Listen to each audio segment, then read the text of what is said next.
jàngeen jëf ci ànd bi ak ñun ITV waxtu xabaaru marax yi li ci gën a fees bokk na ca nim ginnaaw ay fanu ñol-ñol toggoo jànkalaar gindi ko am na ginnaaw waxtaan yu yàgg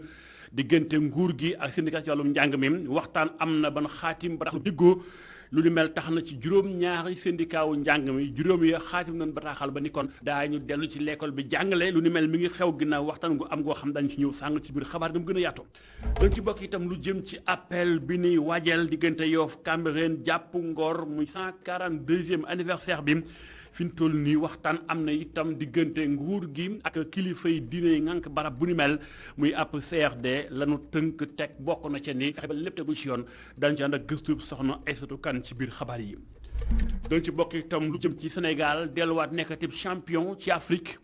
ginnaaw coupe ba ca football ba beneen coupe wàllum journalisme Adama Anoush Kaba bu ITV E-Média daal di kon jël raaya ga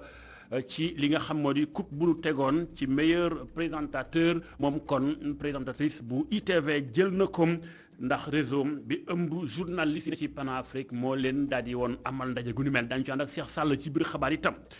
doon ci bokk article de la semaine mooy tëj ci xabaar yi dañ ci xuus dukk bu yaatu bu ni ànd ak Mamadou Dieng niskis faram fàcce gi.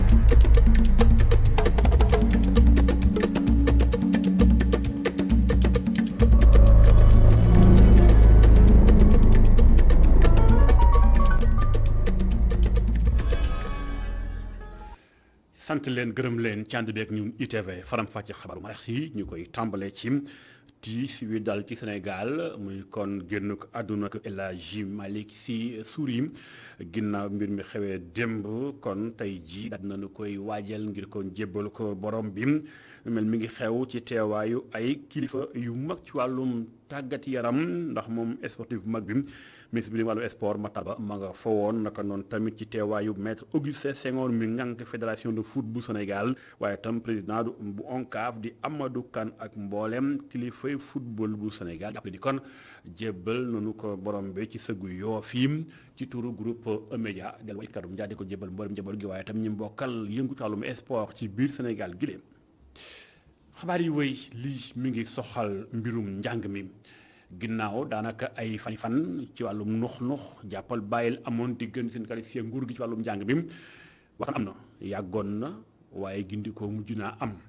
ba ab bataaxal bu nu bokk xaatim am na ci juróom-ñaari syndicat yi ngànk ñu naan ko wooye G7 bi juróomi syndicat ya d'accord nañu ñooñu des ñoom ne ñu daañu dem gisi seen ay militants ci base bi xool ba xam ko jàngatee lu ci mën doon ministre bi dénk koom-koomu réew mi Abdoulaye Daouda Diallo ma nga foon ñu mu àndal moom sax ma ngay becci anam ganu waxtaane ak li ñu teg ci loxol jàngalekat yi ba xeex bi war a mën a jeexandi te lu kàddu ministre Abdoulaye Daouda Diallo. effort yi nag rëy na trop waaye lu si am solo surtout mooy ñu lever mot d'ordre bi parce que xalaat nañu xale yi ñu jàng l'école actuellement ñooy yor ëllëg Sénégal nag amul prix c'est vrai que effort bi bëri waaye aussi effort bi nga xam ne budget bi mun na ko soutenir mais li si gën a am solo véritablement mooy esprit bi en tout cas noté nañu que dañu am détermination ñoom jàngalekat yi bien sûr gouvernement obligatoirement pour ñu dépasser crise bi surtout ñu permettre xale yi mun a delluwaat l'école loolu nag maa ngi leen di sant bu baax a baax di leen féliciter yëf yi métti na gudd na waaye l'école bi jar na ko mais surtout di leen sant surtout ci seen acceptation signé protocole d'accord bi pour ñu lever mot d'ordre yi. ci loolu juróomi ñaari syndicat lañu am juróom yi d'accord nañu signé protocole d'accord bi tey signé nañu ko mooy protocole bi ba ma leen lii la doon léegi muy bi am na ñaari syndicat yu ñu ñaan ñu may leen ñu mun waxtaan ak seeni base ñu ñëwaat lundi aussi ñu indi ñu seeni proposition. ministre Abdoulaye Daouda Diallo loon dénk économie ak finance toogoon ci natt ak xayma waxtaan ak jàngalekat yi ban déggoo ba kon grève bi ca genn wàll gëpp kon jeex na jamono yi daañu ko dakkanali leneen ba tey ci njàng mi ak xaatim bataaxalub déggoo bi kii di Abdou Fatim kenn ci syndicaliste yi moo yoroon kaddu mbooleem ñi nekkoon ci taabalu waxtaan ji moom it becc na kaddu ci turu mbooleem syndicat wu jàng ma fa nekkoon ngir xool la tax ñu teggi xeex bi ngir déggoo mën a am itewul kaddu Abdou Fati ak Boubacar Dieng. mais ñun duñ ne dañuy capital xaalis rek xaalis am na solo gaa te jox nañu ay assurance ni net bi yoon kenn du si def impôt te wan nañu ni également def nañu ay jéego si loo xam ne daf ñu naqari woon mooy ay jàngalekat yu bokk benn hiérarchie écart bi rëy trop ñu def si benn jéego ñu gis ni au-delà de l'aspect pécuniaire am na yu am solo yoo xam ni jàngalekat yi naturellement moom la ñuy xaar mooy yi ma cité sànq jël nañ si ay engagement jël si date société civile bi toog def comité de suivi pour que suñ ko respecté ñoom sax ñu njëkk leen dénoncé ñu jël suñu décision ni pour suñu école bi tamit il faudrait aller dans le sens là pour que école bi nekk si jàmm ñun tamit ñu nekk si jàmm ndax xale yi également parents d'élèves yi fitna yu wàññeeku. muy école bi xale yi delluwaat mën a jàngi waaye itam parents yi delluwaat na ci jàmm jàngalekat tam na ci jàmm kàddu ko Abdou Fati ginnaaw waxtaan waaye jàpp leen ni mbooleem li ñu waxtaane takk tey jii ba xaatim ko déggoo daañu ko tàmbali jëfe benn fan ci weeru mai lay doon yem bokk bëccëg bi ñu jagleel fête des travailleurs dañu ko toppaat ci la tamit dañu taxawal ab commission maanaam kuréel goo xam te ne bi ñooy teg bët ca la ñu xaatim ngir war a koo mën a topp ba mën koo jëfee teg ko ci yoon lépp dañ ko toppat incha allah ci na mu gën a yaatoo xabaar yi wéy li mi ngi soxal mbirum diine ci Sénégal jàpp leen ni li ko tàmbalee Yoff Ngor jàpp Cambérène ñi ngi waajal appelu Mame Seydina Issa Laye Mame Seydina Limamou Laye lañ ko waral mooy kon muy 142e anniversaire appel boobule waxtaan am na ngir waajal xew-xew bu ni mel kilifa diine kilifa nguur dellu nañ toog lan duppee ab CRD muy conseil régional développement ku ci ne ci ñaari wàll yi muy nguur digg na ni kem kàttan dina ko def ba li ñuy xaar lépp ci côté organisation mu tegu ci yoon ñu ànd ci ak faram fàcceek soxna Aïssatou Kane. lu jëm si nu ñu war a amalee téeméer ak ñeent fukk ak ñaareel appel Layène jëwriñ bi yor bi réew mi di rafetlu liggéey bi nguur bi amal. lépp loo xamante ni posé nañ ko fi comme question lu ci ëpp gis nañ ni am na solution boo xam ni am na ba noppi solution yi ñu fi génne tamit ci biir réunion bi dinañ ko mettre en œuvre incha allahu rabbi avant le 3 nga xamante ni bu le 4 ñëwee ak le 5 day fekk lépp yem.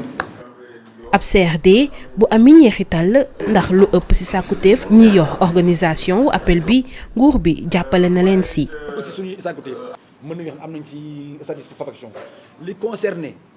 li service état bi waroon def fekk appel bi mën naa wax ne li ci ëpp sotti na sécurité maanaam kaaraange ak wàllu ndox ak wàllu dëkkuwaay yi wàllu sellal gox-goxaat yi wàllu set wàllu wér-gu-yaram mën nañu wax ne li ëpp si li ñu doon demandé service yi mu concerné jël nañ ci ay matukaay. donte am na ay mbir yu sotteegul. ñuy wax ne nag AGEROUTE particulièrement annoncé na ne balaa appel bi di des ñaari fan dinañu jël au plus tard maanaam mercredi prochain dinañu ubbi VDN bi xam ne moo doon sonal waa Cambérène ak ñi doon jaaree nu sonn incha allah loolu nag di avancé bu mag a mag waaye si wàllu ONAS itam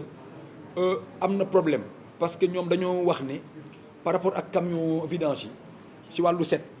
dañu wax ne camion vidange yi ñu leen demandé maanaam 50 yi xaw ma si olof juróom fukk yi ñoom amuñu ko ñu ngi am 10 loolu nag di loo xam ne ñun duñ ko rafetlu. vraiment DG ONAS mu taxaw ci fekk appel bi parce que problème mu set la problème mu évacuation ay ndox la. benn ay bés des ci appel Seydina Limamou Laye am na ñoo xam ni ñoo ko war a saytu ngir lépp jaar yoon ci xew-xew bi am ñeent jëm juróomi fan ci weeru mars. jaajëf soxna Aïssatou Kane daanaka ay bis dox suñu digganteeg boobu xew-xew bu am solom groupe bi mbooleem ak i bàngaasam dana def kem kàttan ba ngeen dund ko na ngeen ko doon àndee ak ñun ci bépp xew-xew dinañ ci biir Sénégal xabaar yi wéy lii mi ngi soxal Sénégal mi dawaat nekk ab champion d'Afrique. Sénégal amaan na ndam ci Afrique lii mi ngi jóge ci mbirum journalisme ginnaaw kubba ca balbam Adama Anouchka Ba jël na raw gàddu ga moom mi présenté journalu français bi fii ci ITV lu ni mel mi ngi xew ginnaaw ab coupe boo xamante ne bi raay wam solo lam banqaas bi ëmb journaliste yi ne ci Afrique ñu waaye panafricain ñoo ko doon teg bu ñu ko tegee tamit ma nga amoon ci Brazzaville ci Congo ay kàngam jóge fu ne teewoon ko waaye ndam li Sénégal jël ko ginnaaw càmbar gu xóot gu nu def ñu xuus ànd ci ak Faram Fàcce ak Cheikh Sall. waaw yëf yi jeex na tey guddi gi tey vraiment ni mu mel neex na torop d'ailleurs biñ koy tëj nii sax musique yu sunduur lañu teg. waaw ndax dañuy am ñaari fan yoo xamee ne dañ ci waxtaan di sol xel xale yi journalistes yu ndaw yi fi ñu war a jaar ba yegg si ñun fi ñu jaaroon ba yegg si fi ñu yegg si donc yooyu yëpp ñaari fan ñu di ko def ba tey nag ñu di ko tëj ak joxe nag ay neexal yi kontaan naa ci parce que Sénégal fu ñu ko tudde rek ñëpp dañuy tàccu et mbégte laa am bi Adama jotee Pirème ak Souleymane ñoom ñëpp sigil nañ Sénégal et ba tax na ndaje mu mel nii ni ma gisee yëf yi dina tax parce que dañ ko diffuser ci Afrique yëpp Télé Congo def ko maye diffuser ko donc ni ma ko gisee yëf yi day gën di yokku ba tax na délégation yi dañ ñu approché nañu waaw yéen président bu Sénégal mooy président Union africaine yéen a ngi jël Coupe d'Afrique des Nations de football waaw nag lii war ngeen jël nag ndax président Macky Sall balaa moo jeexal mandat bi mu yore ca mujjantal ba mu recevoir réseau bi mu na defal sax conférence de presse pour journalistes africains yëpp mu nekk ndaje boo xamee ne ñëpp a ngi koy xaar ñun nag dañu laaj rek nañ ko laaj buñ ñibbee incha allah buñ delloo réew ma nañ waxtaan ak autorités yi seet nu ñu gisee mbir mi vraiment kontaan naa. mu doon kàddu ko Abdou Gningue moom mooy doon secrétaire général international bànqaas bi ëmb mboolem journaliste panafricain ñu doon liggéey ci liggéey bu di mel gërëm sunu envoyé spécial Cheikh Sall ma toppoon wàllu gu di mel delluwaatam sargal Adama Kaba mi jël loolu nga xam mooy raaya du moom rek ndax nga xam moo di Souleymane Niang itam jël na raaya wi ci Sénégal ci présentateur ba tey ci wàllum rajo ba tey Adama Kaba moom mi jël raw gàddu gi kàddoom jot naa jib wane mbégteem ak taxawaay bi moom itam kàddoom la mu dénk Cheikh Sall. kontaan naa si bu baax a baax parce que di liggéey ñu lay ràññee si li ngay liggéey lu am solo la et ça fait toujours plaisir donc rawatina mu jógee si ñu nga xamante ne ñoom nga bokkal métier bi ñu jiitu la itam si métier bi donc xam nañ bu baax yan yoon nga mën a jaar xam nañ lu tegu si yoon xam nañ lu teguwul si yoon donc ça fait toujours plaisir nga xamante ne ngay liggéey dara ñi di ko apprécier ba tey mu génn Sénégal dem yeneen dëkk Afrique yi ñu daje fi ak yeneen nationalité donc mbégte bu rëy lañ si am mooy sama coupe d'Afrique comme awma chance gis coupe d'Afrique bële wala ma téye ko lépp benn la rek xew bi ça continue je dirais que mooy sama coupe d'Afrique et que j'en suis très fière fière naa si loolu am si contenté comme ni ma ko waxee sànq daf may dolli rek jom dooli ma aussi góorgóorlu si li nga xamante ne maa ngi koy def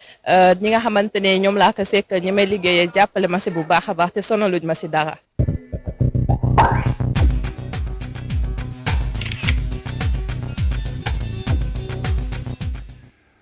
delluwaat sargal Adama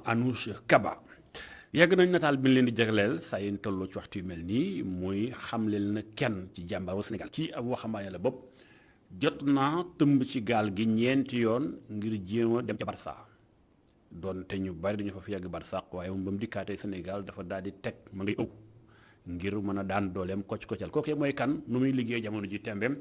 nu muy yore njabootam kii di maam Seynabou Babou moo ñuy xam leeg moom. Oudé nekk li nga xamante ne moom la bëgg. ginnaaw ñett yoon yi nga xamante ne dafa échoué Assane nag dafa noppaleeku te bàyyi li nga xam ni moo di immigration clandestine bu ci mujjoom nag moo ngi tollu ay weer yu néew tey jiile am na boutique gu boppam ginnaaw ba ko nguur gi jàppalee. ba ci 2021 bii nii barki Demba Ndiaye dama demat mais après ak gaal bi ma jógee fii laa quitté jëm Mbour pour dugg bi ma àggee ba croisement Salé lan ma woo ne ma jàpp nañ capitaine yi. ñoom ñoo ma jël benn interview boo xam ne ma topp moo gis. woo ma téléphone ne ma Assane mu ne ma damaa bëgg ñu waxtaan nga bàyyi dem ak gaal gi ma jàppale la ngir yàlla ci ñi ma yaakaar ma dem ci ñoom ñaan fa ndimbal pour nga toog Sénégal pour liggéey après ci la yàlla dogal ñu waxtaan mu xamal ma ne ma carrément mën nañ la dimbale xaalis pour nga toog Sénégal pour investir pour liggéey parce que li ngay def mën nga ko parce que li ngeen gis ni yëpp mën ko liggéey amu fi dara important Assane nag jàpp na ni tekki wam ci àdduna Europe rek la mënoon jugee comme xale góor yu bëri yi nga xam ni jàpp nañ ne faaw ñu jël gaal pour mën a tekki ba mu jëlee recul nag ci la toog mu ñuy wax histoire am. maa ngi nekk weekend angle 20 ci côté stade Iba Mar bi foofu laa nekk. non dox na mais carte ak biscuit ngay carte carte ak biscuit bëgguma ko carte ak biscuit mooy loo gagné da ngay yëy soo yëyut su la daqaatee da ngay xiif loo am ci li ngay liggéey da koy lekk lay yem mooy dépasse su kër ga ak say waajur ak lii doo am dara soo magatee fan nga jëm nga dem Europe même pas 5 ans même pas 10 ans nga tabax lu bëri. ci biile liggéeyam nag lépp yombul ay malien la doon ëpp lu muy jaay waaye ginnaaw embargo bi nga xamante ne CEDEAO teg na leen ko boobu ba tey ngir mu jaay problème la waaye loolu kese concurrence chinoise bi tamit daf koy indil ay jafe-jafe. parce que dafa am sunuy mbokk yoo xam ne ñu fi nekk muy ay chinois di wàcc ay matériels yoo xam ne ñun li man daal bi nii ma liggéey tey laa ko dagg lii nii tey laa ko dagg mu nekk daal lu jigéen xam nga ne lii. rafet na suba su ko chinois bi gisee day dem falsi lii def ko mu gën a yomb gën a locale gën a pacoté mais mën na rafet mais du garanté samay client parce que 10 ans wala 15 ans xam ne ay chinois dong ñoom la ay maliens ñoom lay liggéeyal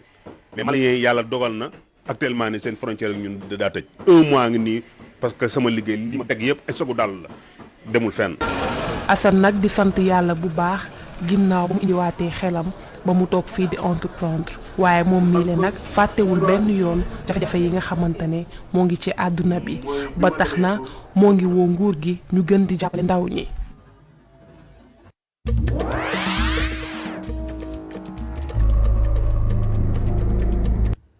xabaar bi tu réew benn ponk la mooy xeex bu tar ba am fi ñu toll ni tembe ca Kiev capitale réewum Ukraine ñetteel bi fan mi ngi nii soldaaru réewum Russie ci kilifteefu kii di Vladimir Poutine ma ngay song fi ñu toll ni tembe Ukraine lu néew ñetti fan yi lu jege ñaari téeméer ci ay nit ñàkk nañ seen bakkan ñu bari tamit am ci gaañu lépp ci la faatu ay civil bokk nañu ca donte Poutine moom nee na démb ba tey la ko tax a jóg du faat ay civil waaye nee na kay songum ay daluwaayu militaire moo ko tax a jóg ca itam nee na li mu bëgg mooy fi mu toll ni Ukraine ci boppam daal nan fa teg nguur goo xamante ni bii dafay doxal dëkk ba ci na mu ko bëggee wuuteeg ka fa nekk noonu njiitum réew moom mi ñu ngi ko fal bu yàggul dara daal dinay sax génn ginnaaw démb ba tey ay xibaar doon jolli di wax naan ñàkk na bakkanam soldat sax dañoo daal di wér ngànnaay yi daw réer yi moom weddi na ko moom njiitu réew Ukraine bi nee na li ngeen gis sànq vidéo mu koy wax mi naan na ngeen jël ngànnaay yi xeex aar li ñu moom muy li ñu bokk di Ukraine google fi ne nag dogal la ñu jël ministère bi dénk kaaraange intérieur réew moom daal di na ni kon fi ñu toll nii bépp góor bu am fukki at ak juróom-ñett 18 ans ba 60 ans amoo sañ-sañ génn réew ma ndax dañoo soxlawoo ay jàmbaar na ñëpp taxaw wagasum tagg seen digg jàkkaarloog waa Russie lu ni mel sax moo tax fi ñu toll nii woonal toll ci 150 000 téeméeri junni ak juróom fukk ci ay waxambaane ngir jox leen ay ngànnaay dem nañ sax ba léegi ay civil ñoo leen jox ay mboq doomu ñaari ngimiñ ngir ñu war a mën a taxaw jàkkaarloog waa Russie googule lu ni mel nag mi ngi xew bari na ay taax yoo xamante ne bi ay roquette ay jumla moo leen daal di laal lu ni mel tamit tax na ba fi ñu toll nii communauté internationale bi nañu def kem kattan ba jàppale Ukraine bokk na ca Emmanuel Macron defoon na barki dem daal di ne waxaat tamit tey sax nii tey ci ngoon moom Emmanuel Macron daal dinay convoqué ay conseillers am ci wàllum sécurité ana ban taxawaay la ñu war a am États-Unis moom itam ak soldats yi OTAN ya ay junni soldaaru OTAN ña nga ca Biélorussie waaye tam ña nga ca Pologne ay dëkk yu wër li nga xam si kon moo di Ukraine googule ñoom nag ñuy wax ne fi ñu toll nii sax ñi ngi def kem kàttan ba ubbi ay réew yu bari ubbi leen seen i buntu ngir mën a dalloo ay réfugié maanaam daw laax yi nga xam te ne bi ñoo jógee ci réewum Ukraine ngir nag war leen a mën a daal di dalal jàmm waaye daal jàppale ni pëccëxoo am na tiitaange am na suba tey jii ba tey ñi soldaaru Poutine yi ñu nga ca buntu Kiev capitale ba dugg nañ ca waaye nag riposte gu tar maanaam xeex bu métti dafa mel ni daal ukrainiens yi moom lépp lu amoon ci ngànnaay dañu koo daal di waajal ca capitale ba di Kiev foofee daal lan teg seen tànk doobee di kenn du ko nangu ci ñoom muy yomb moo tax tamit riposte ba tar na xeex ba tàng na métti na dañu koy toppat incha allah li fekk xabaaru guddi gi sax ca na mu gën a yaatoo ñu songu benn pàcc xibaar yi muy article la semaine li nga xam te ne bii mooy Mamadou Dia lañ ci àndal ndax ma ngay càmbar lu jëm ci tolluwaayu stade bu bees bi nga xam te ne bii dañ koo daal di tabax ci Sénégal. L'Observateur bind ci xët bu yaatu muy lu fi manqué woon ci am fi ak solo si mu am ci teewaay mboolem kilifa yi Mamadou Dia.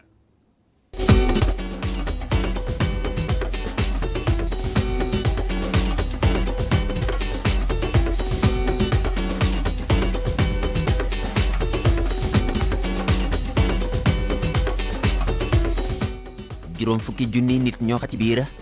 stade bi yanji lool mu di ab tabax bu yees ñu dama ko ca jam ñaajo duppee ko maître Abdoulaye Wade. Jules Souleymane Ndiaye di taskatu xabaar ci yéenekaay bii di l'Observateur jagleel ko ay xët yu yaatu ci xët mu njëkku yéenekaay bi sax mu ciy junju dayo bi stade bi am. bijou bi déjà dafa mag en plus ñu fa tase woon ay cinq présidents ñoo fa tase woon au-delà des présidents yooyu amoon na yeneen personnalité surtout personnalité du football africain et même mondial. Le président de la FIFA mu ngi ci woon, président de la CAF mu ngi ci woon. Donc tout ça c'est des grandes personnalités. Donc c'est moo tax article bi tuddee ko un stade des grandeurs. taskatu xabaar bi ne stade bi ñu duppee Abdoulaye Wade waxul sax Afrique waaye bokk na ci yu gën a yànj ci àdduna bi. Modèle bi Allianz Arena bu Bayern de Munich mooy modèle bi parce que boo xoolee stade yooyu genre stade yooyu à part Bayern à part stade Bayern bi je pense Nice ñoo inauguré il y a je pense en 2016 stade bu mel noonu ñu tuddee ko Allianz Riviera. Donc boo xoolee stade yooyu bëri ci monde bi te modèle bi le président Macky Sall wax na ko bu mu demee coupe du monde Russie 2018 la gis modèle le modèle russe mu intéressé ko moo tax mu proposé ko fii Sénégal moo tax boo gisee stade bi au-delà de l'Afrique ça rare nga gis bu mel noonu même au niveau international. Équipe nationale bu Sénégal yàgg am ay jafe-jafe ngir dalal ay jonganteem fii ci Sénégal ci ay pelouse yu baax stade bi ñëw ci jamono ji ñu ko soxla waaye taskatu xabaar bi di leeral ne benn pàcc rek lay saafara ci jafe-jafe yu nu am jëm ci ay bërëbu tàggatukaay yaram. xam nga Sénégal déjà ñun xam nga amoon na fi benn période amuñoon sa stade homologué. Parce que gars yi dañu doon wax ni est-ce que équipe nationale fan la war a dem football yi gars yi wax Guinée Conakry am na ñu doon wax Maroc pourquoi pas Maroc mais entre-temps la ñu homologué stade Lat Dior bu Thiès boo xoolee équipe nationale depuis 2018 Thiès la ñuy joué ñu ci capitale bi donc en plus club yi nekk Dakar fii surtout département de Dakar ñoom depuis un certain temps bu ñuy recevoir hors du département la ñuy dem. Donc loolu yëpp parce que y avait un manque d'infrastructures sportives moo poussé woon équipe nationale dem ba Thiès réfugié wu foofu moo poussé yenn club yi département ñu dem département bi carrément di dem jouer feneen. téeméer ak juróom fukk ak juróom benn milliard nguur gi génnee ko ci gafagaama ngir tabaxa infrastructure bi waaye mu am défi bu taxaw seen kanama mu jëm ci wàllum toppatoo geek yorin wi. loolu foo ñu taxaw ci xam nga déjà arène nationale mu ngi nii yàggul bu ñu ko inauguré déjà boo fa demee conditions yi koy fekk c'est conditions yi déplorable parce que gestion bi moo manqué donc bu ñu am stade bu toll nii de dernière génération yu stade yoo xam ne pour nga gis Afrique c'est problème il faut nga dem au-delà de l'Afrique pour nga mun a gis yaate yooyu ça demande une gestion bu baax pour mun a gérer pour mun a garder bijou bi rafetaayam tout ça quoi parce que stade boo xam ne c'est dernière génération la lu mu am yeneen stade yi nekk Europe yi ngay gis di toog di seetaan télé yooyu li ñu am stade bi loolu am. Jules Souleymane Ndiaye di wax ci article bi ne xew mi ba ñu koy daloo yanjoon na te mucc ayib kayitam bi ñu fësal ko ci yéenekaay bi àllarba.